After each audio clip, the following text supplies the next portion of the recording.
Hello and welcome to episode 132. I'm with Enzo. My name is Keith. We are missing our third member for the night, but he might join later. Yeah. Any comments on that, Enzo? I don't need him. We don't need him. We don't need him. All right. Anything? So we're gonna go over waivers. We're gonna talk just some news and notes. Anything you want to chat about before? Congratulations on the victory. First one in 180 some days. How did it feel? Did it feel sweet? I put my wife on edge. She was sitting next to me when we scored the goal, and then she saw me frantically say, "He's offside. He has to be offside. You don't score goals." And he was way onside. I was like, "Fuck yeah!" It looked offside the first time I saw it. It looked did. very I was offside. like, "Man, it's offside." I was like, "It's fucking offside. It's a waste of time." But yeah, no, it was bittersweet. Lost Solanke in the 40th, then lost Simmons for the whole season in the second half. So, You know, the sad thing about losing Simmons was that it felt like he was just starting to really become like not a leader on the team, but like that creative spark, like that exciting player. Every time he got the ball, you were like, okay, what's he gonna do this time? yeah. You know.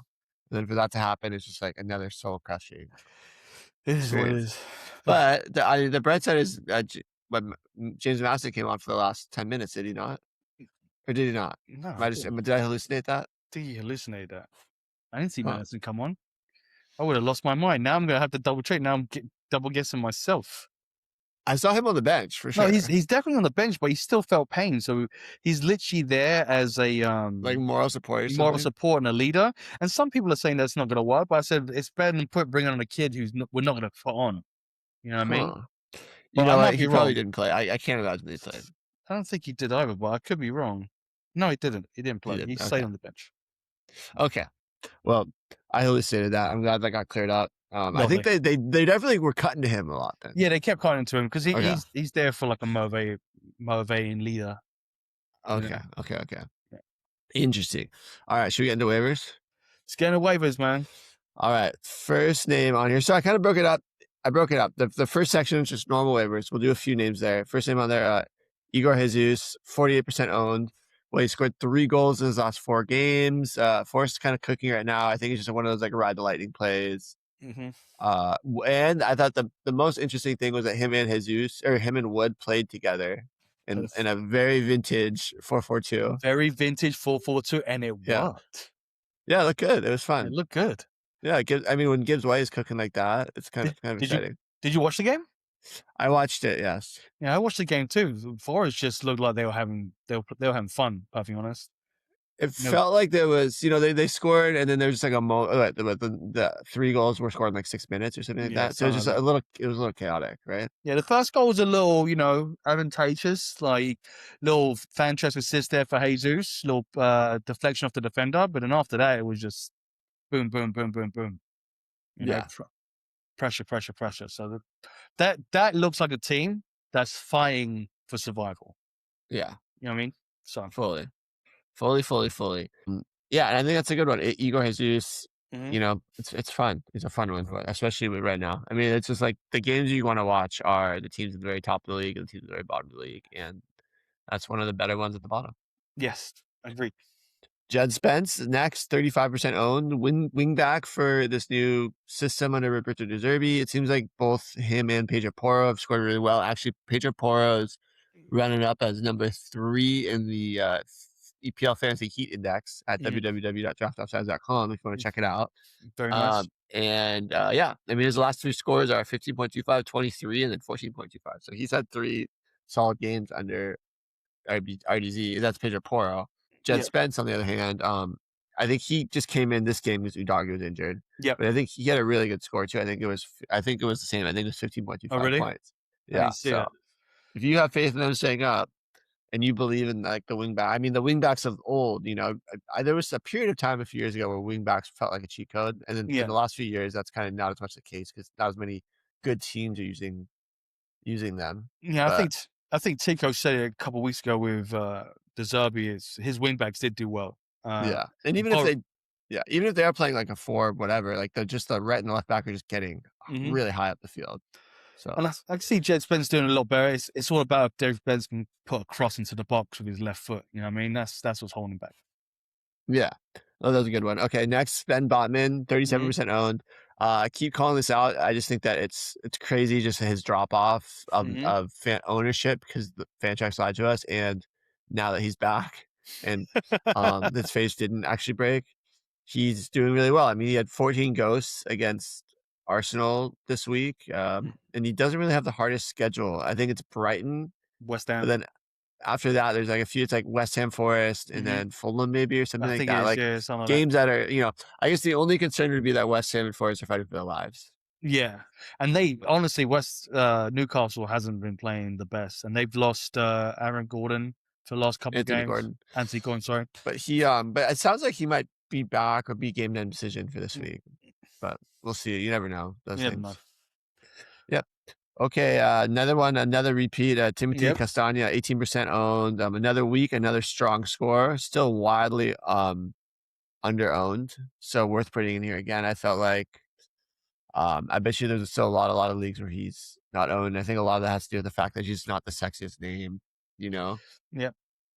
What So, did he put up this week? I think he put up really good numbers this week again, didn't he? What was the number? Like I think it was 10.5.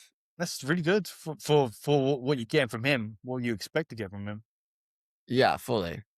I think it's I mean, his last 3 weeks are 13, 12, 10.5, and I think that's his fourth in a row with a double digit. So and it's that time of the season, guys. You can't just sit on the players that you're hoping will do well for the rest of the season. There's only a few games left. Ride the hot hand. Yeah, exactly. Another one on here, I have Matthias Tell / Richarlison. Yeah, Richarlison's over 50% owned. I think he's probably available in a lot of leagues. I just think the injuries to Solanke and Simmons open the door for in like this potentially more attacking Roberto De Zerbi team. Richie got the assist this week, so that's always worth looking at. I mean, he gets about it. He gets involved. He can be really frustrating, but he also like can score big goals, and usually we'll get a yellow card after he scores a big goal. So it's not quite like a 10-point score. It's more like an 8. It's more like an assist than it is a goal when he scores. Yeah, because the yellow is almost guaranteed. But and then Matthias Tell, I thought he looked good. He looked good off the left prior to De Zerbi coming in. Yeah. So with Simmons gone, he'll probably be the guy in that position, and you'd hope that he'll look good. But it's hard to know with like a new coach, new system, if he can be as consistent. So concerns, but interested. Yeah. Could be good. Could be good. So a surprising amount of Tottenham players on the waivers here. Well, I have another section that I'm calling sloppy seconds, or one man's trash to another man's treasure, and it's essentially the double game week blank players that might have been dropped. I think it's worth going into your league and looking at the 6 teams that didn't play this week, which are Brighton, City, Chelsea, Bournemouth, Burnley, Leeds, and just seeing who's available. Just because there might even be some that are above 50% drop that people just needed to drop players for. I know I had to drop Kusnov for the league, and it felt really gross. Yeah, felt really, really gross. I had to drop Hinshelwood and Waiver in a couple leagues, and Waiver kind of betrayed you this double game week after that monster week, the one before. Look who it is! That is a beautiful angle, my friend. How'd you get better Wi-Fi? I'm actually probably going to lose service soon, but I just wanted to jump on and say I'm still first place. I rule. You guys suck. Yada yada yada. And then that's about it. You're the worst. Right. Okay, well, hang out until you can. But okay, anyway, so the 6 teams. So just hop in through the teams that had the blanks. Going Brighton first. I think Hinshelwood and Reuter are the 2 guys worth looking at. Still under 50% owned. 2 action options. Reuter has kind of been. He's had moments throughout the last few years, and he's been out of form the last few weeks, but he's scored in the last 2 games. Or the golden assist, I think. Golden assist, 2 goal contributions. And then so I think there's something there, especially if he gets another start. Hinshelwood is interesting, and he continues a solid run. The thing with him is his ghosting is so poor that it's like a weird thing where he's not like super enticing when you look like at his underlying numbers, but he's continuing to deliver with like a goal and an assist. So.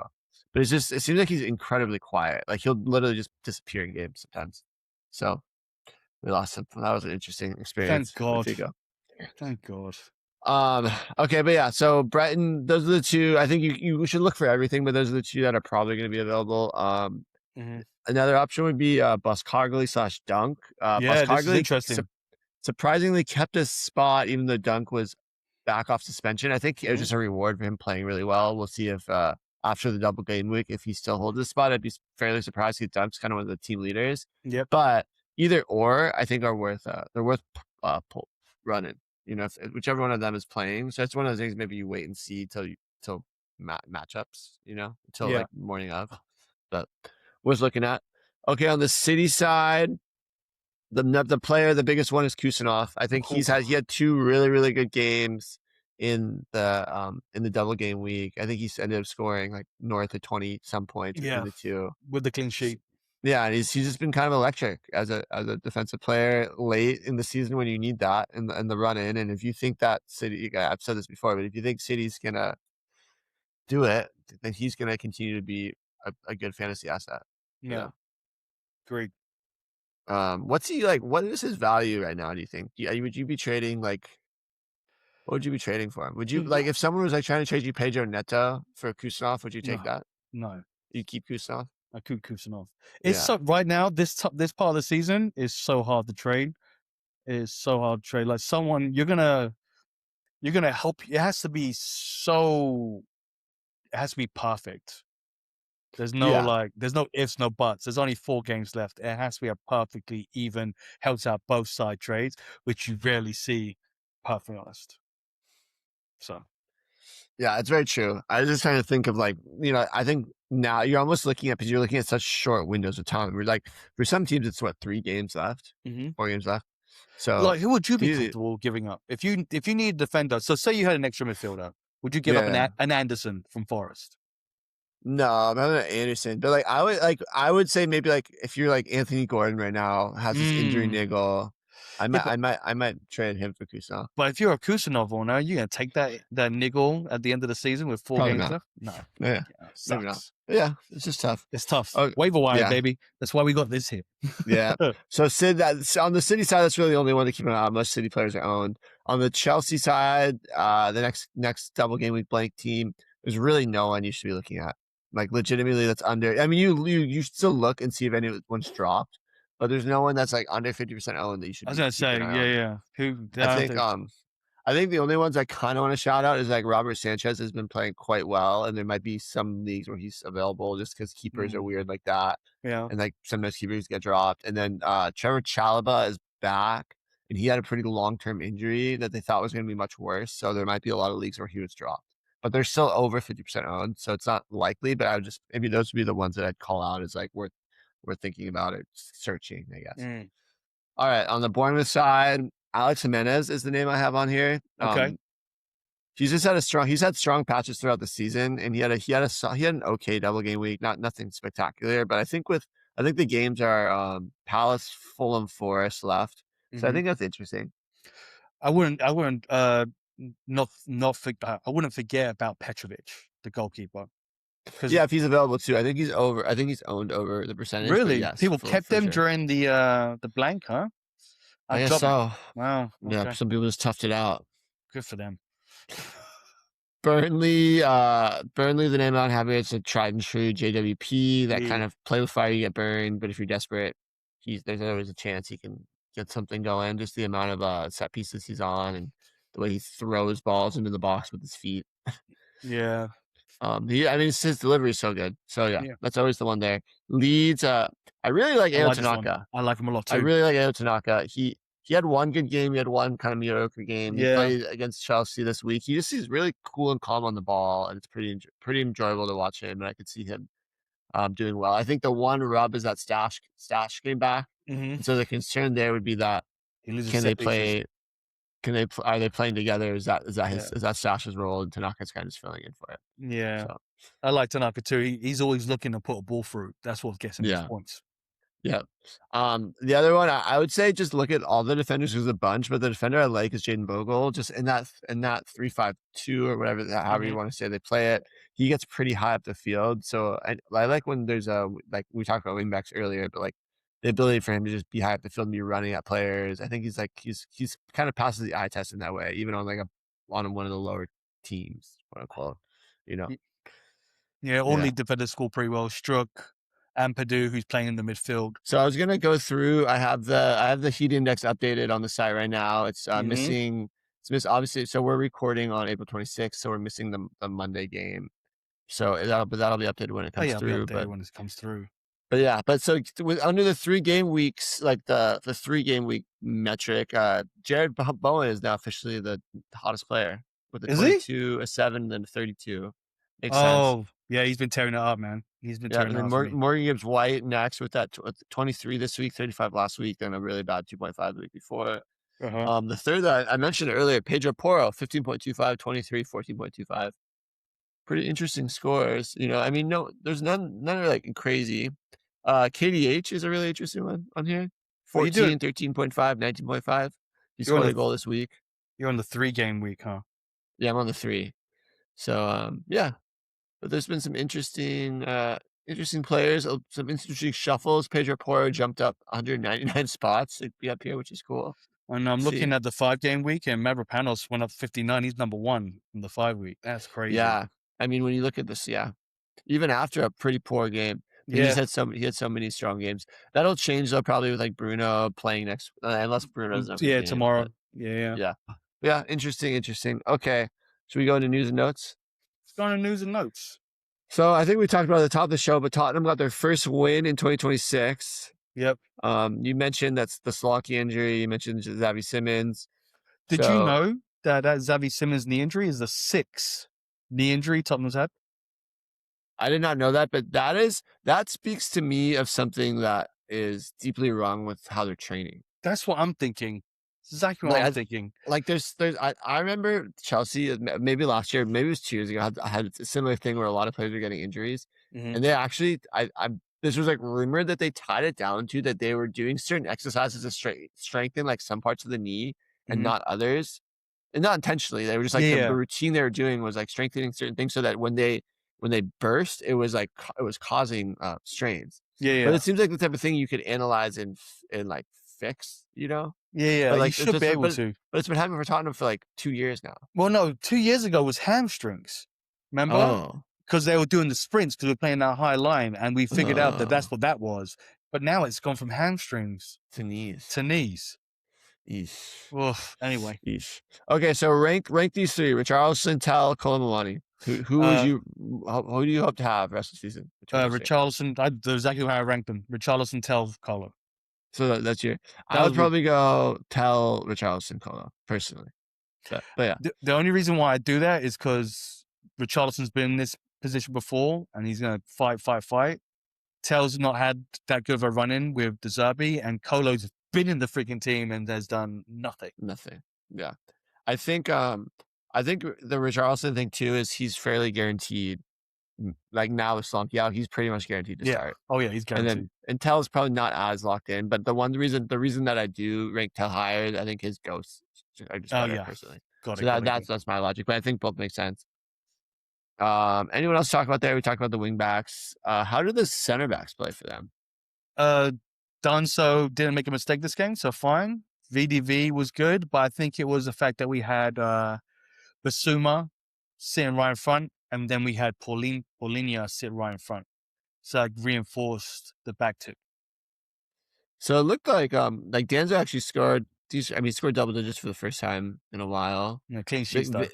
Yeah, exactly. Van de Ven, 13.75. So you weren't mad at that, but yeah. No.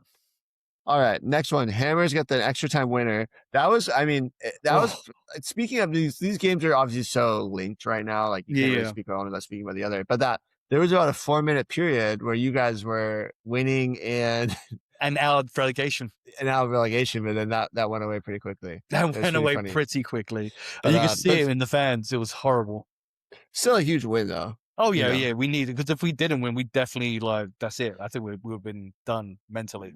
Yeah, I think emotionally it would have been really hard to come back. So Wilson came in clutch. So how did it go? So it was a corner, the Bowen corner for the first one, and this one was in from Souček. Yeah, header in from Souček, and then Everton equalized with a KDH, Tarkowski knockdown KDH goal, and then the extra last goal, stoppage time.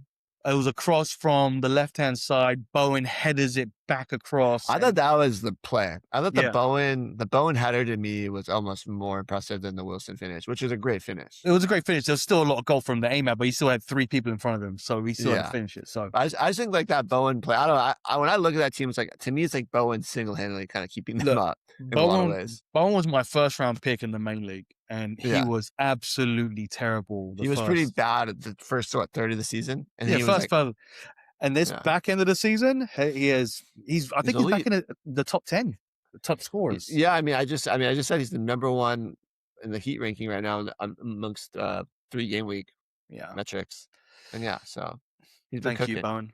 Thank you, Bowen. Yeah, he's been good. Fuck you. It's been fun. Yeah, I mean, looking at who else is doing well in that team? I mean, obviously Al-Haj Malik Diouf. He was someone that I think we had on waivers last week. Yeah, he had a really good game, 18.25. Obviously, Suchek with the goal. Obviously, yeah. So yeah, not some bad scores. Kyle Walker-Peters taking up that spot of Aaron Wan-Bissaka, 8.5. Not bad. Okay, next.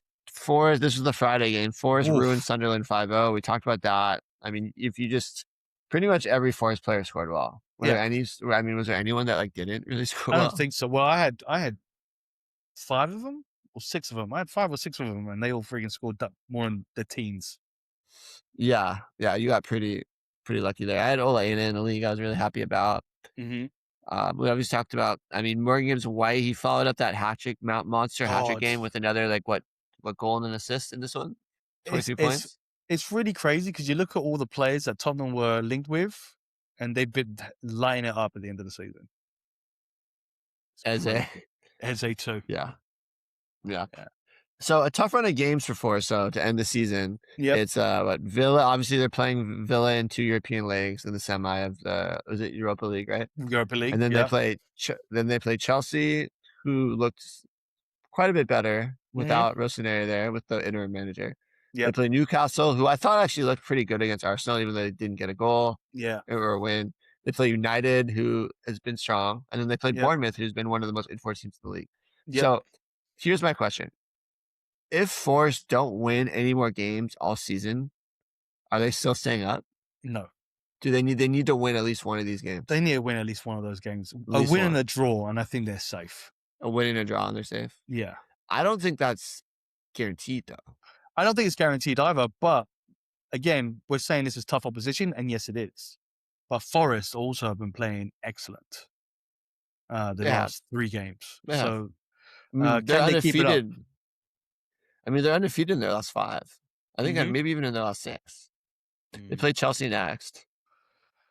Yeah, but Tottenham's in 18th place at 34, and they're at 35. So Tottenham's 5 points behind. So yeah, it is. I don't think they're out of the woods yet, though. No, not out of the woods yet. Let's say this: if Forest lose to Chelsea and Tottenham and West Ham both win, it's suddenly squeaky bum time. Oh, definitely squeaky bum time. It's very, we're back. We're right back in there. So they're right back in the mixer. Yeah.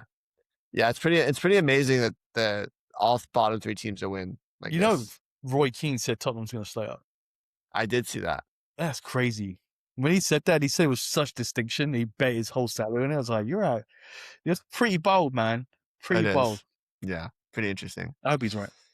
Okay, Isak gets first goal after coming back from injury and 3-1 win over Palace. It was a good goal. A little scrappy, a little weird, but it was just good to him to get on the board. We talked about this a few weeks ago, that we didn't really think that he was gonna have that much of an impact. When he kind of proved us wrong. He scored. It wasn't like a monster score. I didn't think he did much outside of that. Well, let's be fair. When we said it, Ekitike wasn't injured yet. That's true. So he's probably being forced to play more than was desired, right? Yeah, I think so. Very true. Does that change?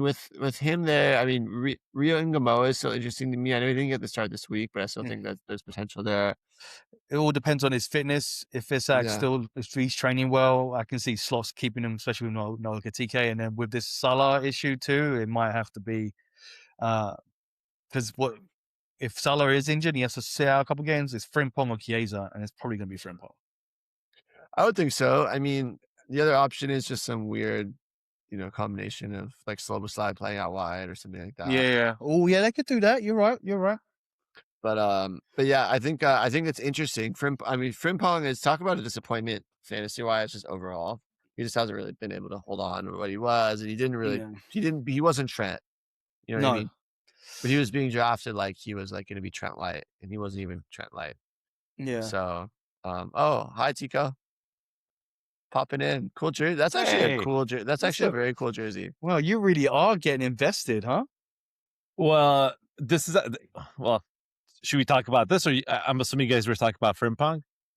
We were talking about Frimpong. Let's talk about Frimpong. We'll talk about this after. Yeah. So what do you think? I was saying that he's just been kind of a disappointment, but I think at this stage of the season, it's if he's available, I would take him in this Liverpool side. Don't get me wrong, they're going to get Champions League, right? They're top 5. Yeah, they should be pretty locked in. They're pretty locked in, but they want to try to cement that to make sure the last couple of games. So, and they just need someone to play out there. It seems like Salah. Yeah. I mean, a hamstring injury he could be out for the rest of the season. That could have been his last. That could have been his last game. It could have been his last game. You're right.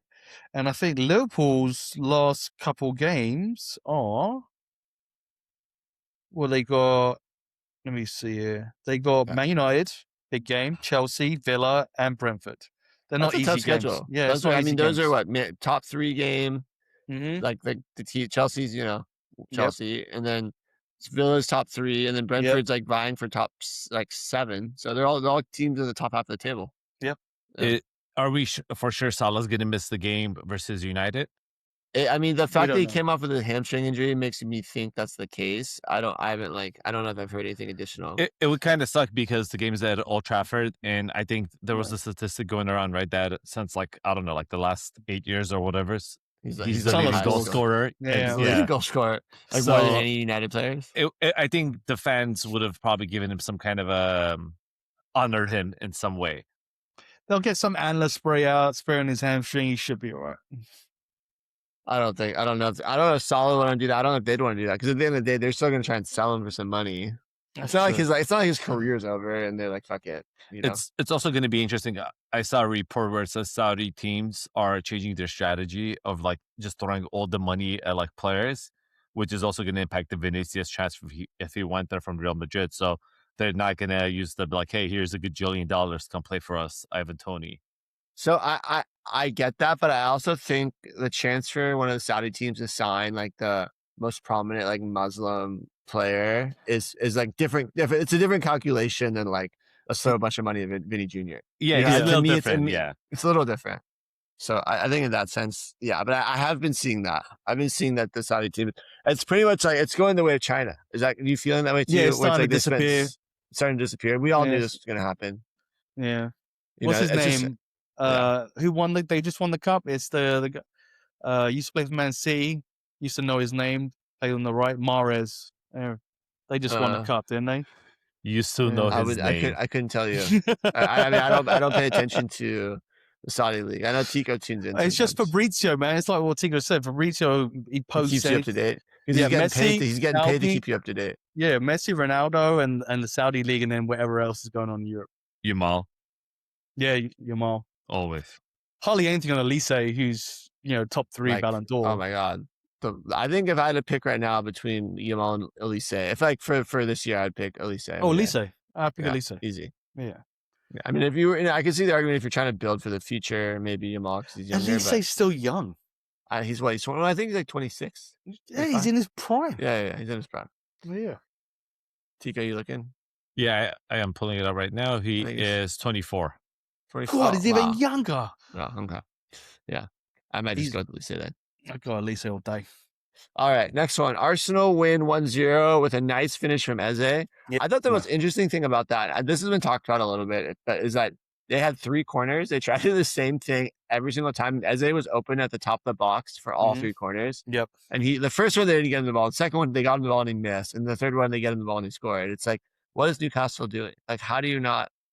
Yeah. How do you not be hey, someone needs to cover this guy? Well, can you blame them? I wouldn't blame them for one, because Arsenal does the same thing in every corner, which is crowd the freaking 6-yard box and foul the goalkeeper and get away with it. So that's what I think. I was saying that they were doing the same thing and it was something different, and they didn't. And Newcastle didn't adjust. You know what I mean? Yeah. But it was similar to what they'd done in the past, but it was still just wild to me. Yeah. It was a but I think boring Arsenal, I mean, so they got the win. I didn't think they were like particularly They didn't look good. they didn't look great. And but I will say that the fact that they got a win doing the things that they're good at is what they need to be doing. They need to be getting those set piece goals. I like Tico, you're smirking, but it's right. I'm right. Yeah, like they need to be like gritty and getting set piece goals. Like I didn't expect them to like all of a sudden get really like start playing really beautiful free flowing football. But I didn't expect it was they scored in the first 5 minutes and then it just took all the air out of the game. You know what I mean? Yeah. It was just all Newcastle trying to attack and Arsenal trying to contain. It's the most boring team to score very early on because they're happy winning 1-0. I saw a statistic where if Arsenal were to win the EPL, they would have the smallest margin of victory. I can't remember how far back it was, probably in the history of Premiership. Right now, I think it was Leicester City, so they'll beat the Leicester City record. Oh wow, how interesting. Okay, I mean, so obviously with that being said, as you can assume, the top scoring players for Arsenal this week were all the defenders. Hincapi 18.25, Gabriel 14.25, Raya 14.25, Saliba 12. Eze, who's the goal scorer and played majority of the game before he got injured or came off, only scored 12 points. And he didn't get the clean sheet point. So, it's all yeah. So I'm just saying, he pretty much just did nothing other than that goal. Yeah, that's what he did. I think the biggest thing too, so Eze came off, I don't know what minute that was, 53rd minute, injury unknown. Hazard forced off in the 34th minute with supposed knee injury. That did not look great the way that went down. That could be his season. Yeah. Very easily. And he's very important to what Arteta does. He managed he literally got the assist and then injured himself. So at least he got some points on the board for it. Like I had him in a league and it was like, it obviously sucked. Yeah. And I was playing against Gorkarez too. Havertz. Got Havertz.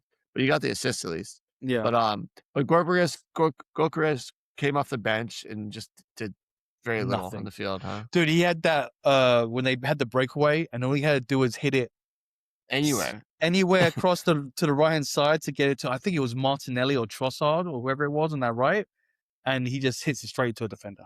Crazy, horrible. But he'll probably get an opportunity to kick a ball super hard next week, and maybe it'll go into the back of the net. That's just how it goes.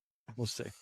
So if Eze's out with this Hazard issue, like there's 3 names that kind of pop up. Because Saka's back now. Yeah, Saka's back, but are they going to ease him in? Well, yeah, I think he'll probably get the start right away. Yeah. But I also feel like Madueke hasn't done enough to be like, okay, he's going to play off the left, right? No. So then we're looking at Trossard, Martinelli. Like, who would you rather have from those players? Martinelli. I think Dalman's up there, but I think he probably prefers to play off the right. Yeah. So I say Martinelli. Martinelli over Trossard? Yeah, just because. What about you? Trossard. Yeah. Why Trossard? I'm just curious because the reason I want Martinelli because I feel Martinelli's going to actually try to get down the byline and actually throw some balls into the box here and there, whereas Trossard's more he doesn't really have the ball at feet. He's actually trying to make runs into the box, which he's not going to fucking get. Because Trossard's been having a pretty decent season before he got hurt. 7.6, 5 goals, 5 assists. Yeah. And I think his floor is higher because Martinelli will have games where he doesn't really do jack shit. Yeah, that's true. And I know there was 3 years ago where he was getting a lot of ghost points, but now it's a little. Yeah, I would say that I lean Trossard in that I think Martinelli would be more interesting if they were playing against better teams because he's so good like counterattack, and like with the space in behind to run into behind. I think Trossard's a little better at like breaking down a team that's like playing in a block against them. And when you look at who they're playing against, it's Fulham, West Ham, Burnley, Palace. Oh my god, yeah. So I don't think there's going to be a lot of room for Trossard or for Martinelli to run into. Do you think they drop any points? I don't think they drop any points in any of those teams. Maybe Fulham. They drop points. Well, the thing about them is it's more about it's not like the team they play against is the issue. It's they're their own issue. So it's that's what I'm saying. It's like the mental thing there.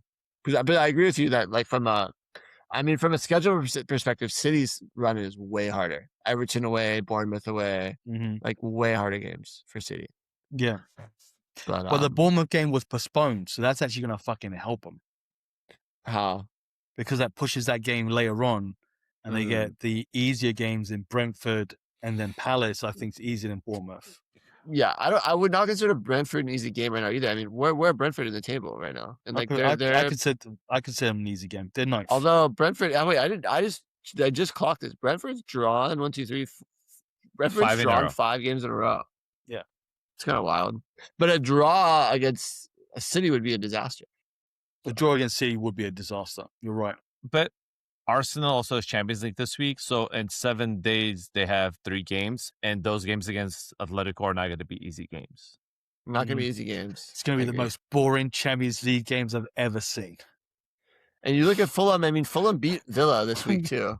Yes, they did. Yeah, Villa has been like, they're in 5th right now, so Liverpool jumped them. Yeah, I mean, Villa's probably like, when it comes to the Premier League, Villa's kind of at the beach. They're playing, they're locked into Champions League for the most part. Mm-hmm. And then they're also in Europa, so they probably just care way more about that. And then they're probably just not going to put as much energy into the Prem. You think Forrest is going to put energy into this Europa? They have to, right? They want to win. It's the only cup they're in left. Well, yeah, I mean, it's also a huge opportunity for them, but I also think they need to make sure that they don't get relegated. Too. Yeah, Tico, we were talking about this. I'll ask you this because I'm curious your opinion as well. So Forrest run in the last few weeks. Okay, they play Villa twice in Europa in the mix of this, but they have Chelsea, Newcastle, United, Bournemouth. I'm saying there's a chance that they don't win any of those games. So if they don't win a game between now and the end of the season in the Premier League, are they safe?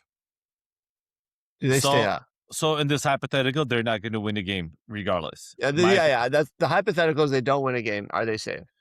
All right, let me pull up the table real quick. Look at this guy. Look at this guy. Did you see his smirk though when you said he's like, I like it. I like this question. No. I actually, the smirk was because when he said the teams, he mentioned Chelsea. I was like, this guy has one win. He thinks Chelsea's back. We're back, baby. We beat Leeds. So they have 39 points. So that means they're 5 points out of the relegation zone right now. I wouldn't say for sure they get relegated because even with the goal difference, they're -4 versus -10. Tottenham is not going to win all of their games. So they, as weird as this sounds, I don't know if Tottenham will pick up 5 points in the last 5 games. So it's going to be tough. Yeah. It's very, but it's valid. But it's also possible that they don't even pick up 3 points in their last 4 games. Who? Forest. Even if Forest doesn't pick up any games. Because you think if they lose all these 4 games, you think Torres Tottenham scores enough to even get above? Correct, because it's a 5 goal difference, and the goal differential is 6. Mm-hmm. It's even if they go like 0-5, I don't think it's a guarantee that Forest goes down. But why do we think they're not going to pick up any points? I just think that's a tough schedule. I think that you look at like Chelsea looked much better. Newcastle, I thought we were saying they looked quite good against Arsenal. Like even though they've been on a bad run, they didn't look bad. United's been good. Bournemouth has been one of the most informed teams in the league, and they're playing 2 games in Europe. Yeah, and they're playing 2 games in Europe. It's just tough. But there's also a chance if against the first game against Villa, let's say if they lose like 4-0, they're like, all right, Europa's out the door. True. Yeah. That's true. But what if they win 1-0 or it's 0-0? Then you're fucking all in it. Then you're in it. The one thing I'm sure you guys talked about Wood a lot because we love Wood here, but he's been out for so long. He has fresh legs. And bro, it's the first goal he scored since the first week of the league. Yeah, but he hasn't played. So I'm just saying his energy. Because he's been injured though. And yeah. It's not like he's been playing enough scoring. He's been hurt. But he just hasn't. But I'm saying that is a big gap to think that he's going to get that form back again. I'm not saying he won't.